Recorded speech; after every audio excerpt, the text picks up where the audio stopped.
Otroštvo je čas brezskrbnosti, norčij, igre. Edina stalnica so spremembe, pravijo, in tudi časi so drugačni. Zato ni nič čudnega, da se tudi igra otrok spreminja. Včasih so otroci preživljali prosti čas popolnoma drugače kot danes. Ja, kot otrok sem zelo rad bil zunaj in ravno drugače je bilo kot danes, ko mame vpijejo, pejdi ven, takrat je bilo pridi noter.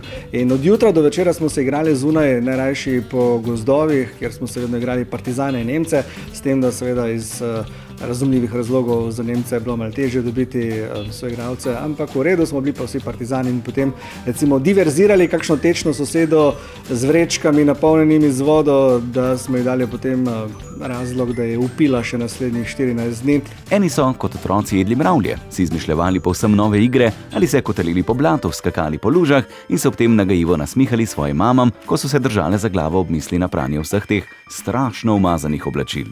Prejle sva govorila o eni anekdotici oziroma o enem posebnem tvojem prijateljčku.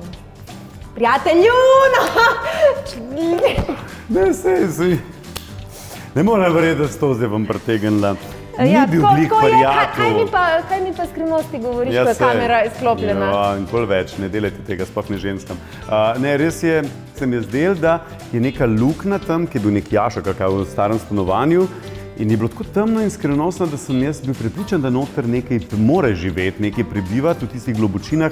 In jaz sem to poimenoval, da je Lapko, in ko sem bil mali, ne vem, star 2-3 leta, se živo spomnim, da sem s prskom kazal tja gor v tisto luknjo in govoril, a ti Lapko, Lapko, Lapko. Danes Lapko ne živi več, vsaj ne, da bi vedeli.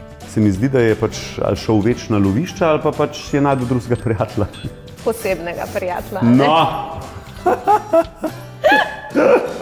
Namišljeni prijatelji so zelo pogost pojav pri otrocih. Z njim ali krotijo svoj strah in blažijo osamljenost ali pa se jim zgolj zabavo in razvedrilo. Zavedajo se, da gre zgolj za pretvarjanje in ga hitro zapustijo, ko se ponudi možnost za igro z realnim prijateljem. Damjan, kako se ti spomniš kaj svojega otroštva? Čistko, kakšne lumparije ali karkoli, kakšnega dobrega prijatelja, kakšne dogodivščine, čistko? Moje otroštvo je bilo čudovito, imel sem čudovite starše. Sem edinec, tako da bratov in sester nisem imel, ampak sem imel pa ogromno kolegov tam okoli in počeli smo najrazličnejše lumparije, ampak jaz sem imel eno tako lastnost, da sem bil tako po eni strani zelo priden. Tudi potem v osnovni šoli zelo priden, tako da ko sem potem kako lumparijo ušpilo, je bilo tako, to pa že nisi bil ti. Ne, on pa ni bil. Ko je srečal svojo ljubezen, svojo Tanjo, so se lumparije kaj hitro zaključile. Tanja je moške družbe in gneče nasploh navajena. Ja, jaz sem pa ravno nasprotno, kot je bil Damjan, ki je edinec. Jaz imam pa 2 brata in 2 sestre. 5 nas je pri hiši. Pri 6 letih sem prvič postala teta in zato je bil naš dom vedno pravi otroški vrtec. Torej si ti kaj pazila na koga? Je kdo nate pazil od bratov, sester? Bratje in sestre so pazili na mene, jaz pa sem potem pazila na nečake in nečakinje.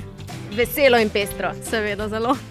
Dejan Kranjc je svoje otroštvo preživljal v Jagočah blizu Laškega, kjer je doma njegova babi Ana. Pred hišo od moje babi oziroma pred njihovimi hišami smo si postavili velike šotore, kjer smo pozno v noč pekli, se zabavali, pripovedovali šale in potem zaspali ne v hiši, ampak v šotoru, da je bilo neko doživetje za vse nas mlade. Na Štoni se je najbolj veselil zime in zimskih dogodivščin. Takrat smo v zametih, ki jih danes več ni, delali ogromne snežake, igluje in potem prišli domov vsi na pol pomrznjeni, ampak nikomur se nič ni zgodilo, vse smo se sami zmenili. Še najhujša travma je bila, če si preizkušal, če ti res jezik pomrzne, če poližeš kandelaber. In odgovor je, takrat je še danes takšnih zim več ni, ampak so pa lepi spomini in takšni bodo ostali za vedno. Tako je, spomini ostajajo za vedno.